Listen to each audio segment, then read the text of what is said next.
Je pense que pour aimer l'hiver, il faut avoir le goût de sortir de sa zone de confort. Je pense que ça fait partie de moi depuis que je suis tout petit. On sent quand on le fait souvent que notre corps s'adapte.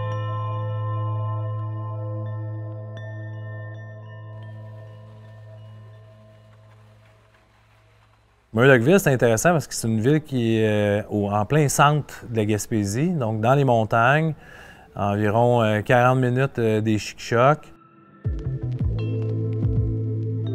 Chic-Choc, c'est une entreprise d'aventure et de tourisme. On a réussi à rassembler comme tout ce qui tourne autour du ski hors-piste, de l'accès aux montagnes dans l'arrière-pays. Comme on l'a dit, le Mont-Miller, il y a un T-bar, c'est familial.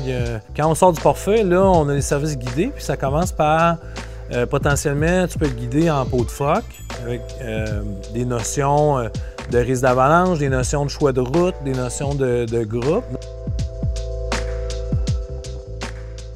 Ensuite de ça, on peut aller aussi en cat-ski, donc une chenillette avec une cabine de passagers, encore une fois guidée, pour pouvoir aller un peu plus loin dans leur piste, aller chercher un peu plus de défis, avoir un encadrement au niveau de la sécurité aussi qui te permet des fois d'aller prendre un peu plus de risques. It's going to be Bluebird, lots of powder, so feeling pretty good.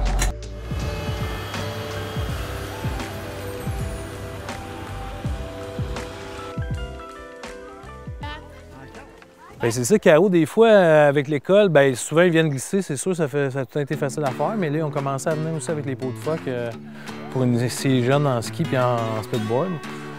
La semaine passée, on a eu deux gangs, c'était super le fun, puis ma fille, c'était la première fois qu'elle utilisait son kit à elle. Sa première montée en ski ici, là, Nini.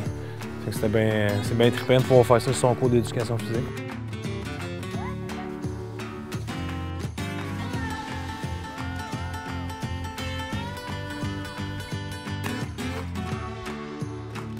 On a toute la crête à partir du sommet qui ramène jusqu'au village en ski. On peut partir en peau de phoque, monter là. Il y a aussi des gens en cat-ski en ce moment dans le versant plus loin, là, des Dalton. On voit en sommet 006 qui est la plus belle piste du Mont-Port-Feuille. Pour faire le lien avec les Chic-Chocs qui sont traditionnellement seulement des destinations qu'on peut remonter en peau de phoque, on a pensé à créer la coop Accès Chic-Choc qui a développé des projets d'aménagement de domaines skiables. Et puis, c'est le premier projet, le Mont-Port-Feuille de la coop. Ça fait déjà 15 ans pratiquement qu'on a mis en place ce projet-là.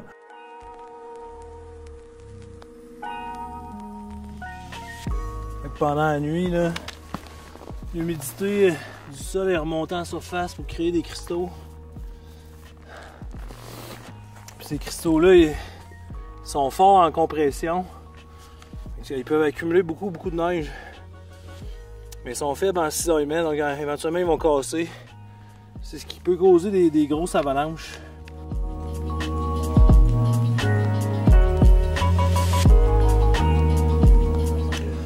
C'est ça. Murdochville, c'est une tradition, c'est une ville minière, mais c'est une tradition de sport, de plein air très forte depuis longtemps parce que quand la mine a implanté la ville, elle tenait à avoir une gamme d'activités pour pouvoir attirer ses travailleurs puis offrir une qualité de vie vraiment intéressante.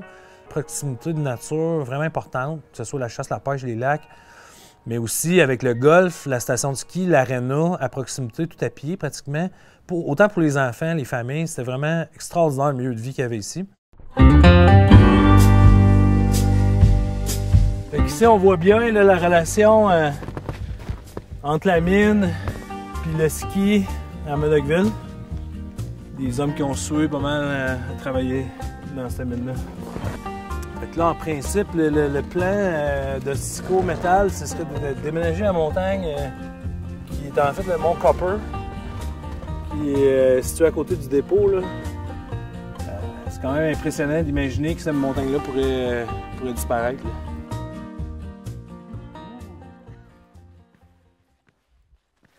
Mais dans la neige, l'histoire s'écrit. Tu as tout le temps le choix de suivre la trace des autres ou essayer de t'en trouver une à toi. Des fois, on choisit pas le chemin le plus facile au début, mais ça ouvre sur mieux.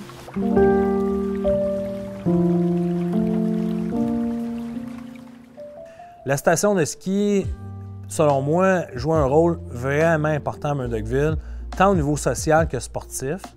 Quand je rencontre les personnes qui ont vécu à Murdochville, leur plus beau souvenir, c'était le ski dans le Mont Miller. Donc, c'est une montagne qui a été implantée depuis 1967.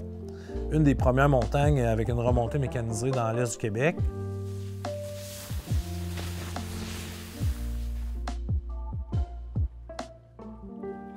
L'histoire du Miller, nous autres, ça fait...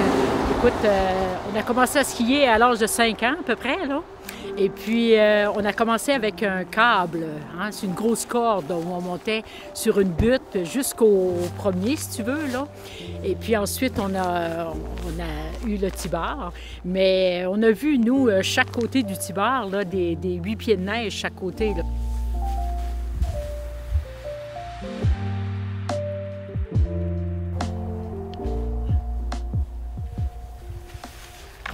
Mon conjoint, qui a été patrouilleur des années, là, il arrivait le matin, puis il y avait un gros rouleau qu'il mettait autour de lui, puis il damait la pente avec ça.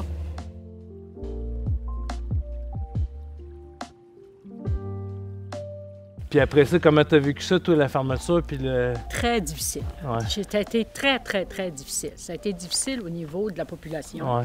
parce que des chicanes, on n'avait pas Ouais. vécu ça ici. On était une grande famille, Ouais. là, tu sais.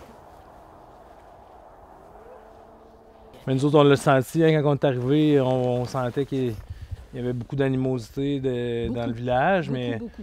on sent moins ça un petit peu depuis 5 ans. Hein? Comment tu as vécu ça les 5 Ben oui, dernières années? oui, mais l'avenue des jeunes, je trouve que l'avenue des jeunes fait beaucoup la différence. Là, on dit qu'il y a des nouveaux jeunes qui viennent s'amuser ici dans le plein air, mais en réalité, tu faisais ça bien avant nous autres. Hein? Tu étais là depuis le début. Oui. On s'est installé à Murdochville parce qu'il y avait une opportunité de pouvoir vivre dans le plein air à très faible coût. Donc, c'est les premiers arguments qui m'ont attiré ici. Mais aussi parce qu'il y avait une station de ski dans laquelle il n'y avait pas beaucoup de monde, puis donc il y avait beaucoup de traces à faire, beaucoup de neige. Et c'est certain que je pense que si le Mont Miller n'avait pas été présent, probablement que j'aurais pas choisi Murdochville. Fait que c'est pas partout où tu vas pouvoir voir des gens assis à la même table qui ont fait du ski ou de l'héliski, mais qui ont aussi fait de la peau de phoque ou du T-bar, puis partager leur expérience. On avait beaucoup investi dans le pare-feu dans le York. Puis sinon, on avait acheté des bâtiments un peu à l'abandon, puis on n'avait pas de temps à rénover, mais le garage, on l'a construit flambant neuf, puis ça a fait comme, oh, ça a comme changé la perception des gens sur nos capacités à faire des choses. Puis à partir de là, il y a des discussions plus sérieuses qui ont commencé à avoir lieu sur le Miller. Ça fait que je supervise tout le temps le département du garage. Puis j'ai quand même beaucoup d'expérience, beaucoup d'heures sur les machines, à les conduire. Fait que je suis capable d'avoir un bon senti sur leurs ajustements, leur performance. C'est le même gars qui a conduit puis qui a réparé, il fait plus attention. Ouais. Tu te rappelles m'avoir entendu dire que jamais j'aurais un 4 ski dans ma vie? Tu sais, c'était très, très, très compliqué dans ma tête de la mécanique, un garage, la logistique, le financement. Je croyais pas à ça au début. Moi, je l'ai dit pendant plusieurs années que ça se pouvait peut-être pas au Québec. Puis à un moment donné, tout s'est mis en place, puis on a juste suivi la vague, on a surfé l'opportunité, puis on a essayé de mettre en place des choses qui auraient un impact positif pour notre communauté.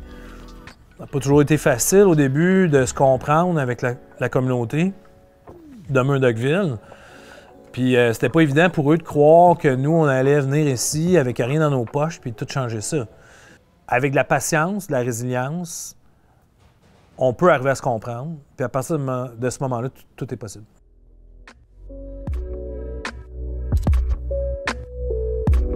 Mon grand-père aux îles de la Madeleine des années 50, c'était un des premiers à avoir acheté un B12.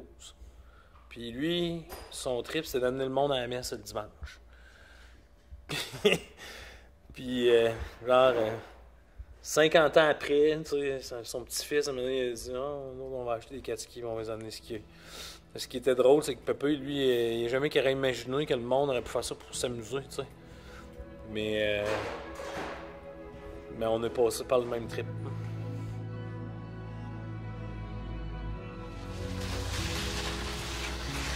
On va chercher Eddie à la garderie. On va aller à l'aréna. On va faire ça à pied aujourd'hui, c'est tellement beau. On fait pas ça tout le temps l'hiver, là.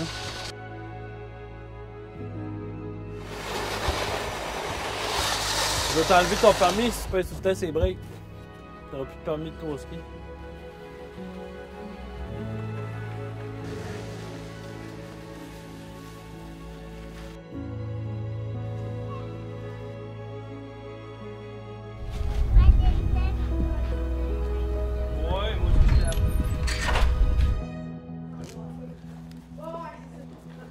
Oui, mais écoute, c'est le fun.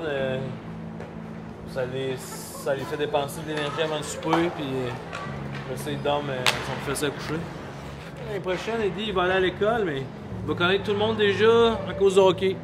C'est le fun pareil. Murdochville a une tradition de hockey très forte, du passé, mais aussi présente. Donc, les gens de la municipalité, eux, notre lieu de rassemblement, c'est vraiment l'aréna. Que ce soit avec notre ligue de garage locale, les croulants, le mercredi soir. C'est comme, ça peut être un endroit aussi où on se dit des vérités d'une manière assez légère, dans un contexte où ça va être acceptable, des fois de franchir un peu la ligne, puis de régler, pas régler des comptes méchamment, mais de se dire des vérités.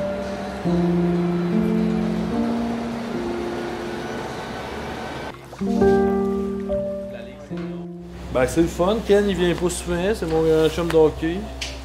Puis on a des beaux matchs. Les derniers mercredis, ça, c'est le fun. Ça jouait bien. C'est des belles préparations là, pour les matchs de play-off du week-end.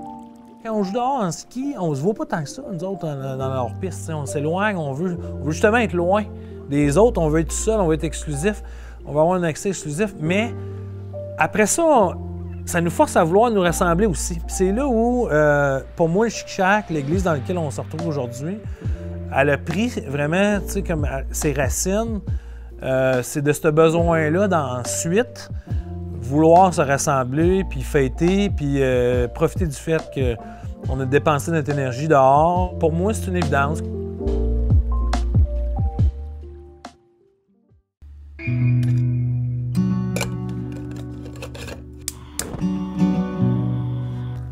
J'étais toute allégresse. Mon cœur volait comme une perdrix. L'air goûtait le chocolat quand je traquais le loup-cervier. J'aimais folâtrer avec les épinettes, moi, l'amoureux de la galaxie. Et les tympans exacerbés par les fous rires de l'enfance, que de rencontres, quand nous vivions extrêmement, les autres d'ailleurs et de ma planète, et moi, tous avec 10 doigts, des écorchures et des plaies vives, la chair gonflée d'engelures, mais le mal humain transfiguré en grand bonheur de se voir vivre extrêmement.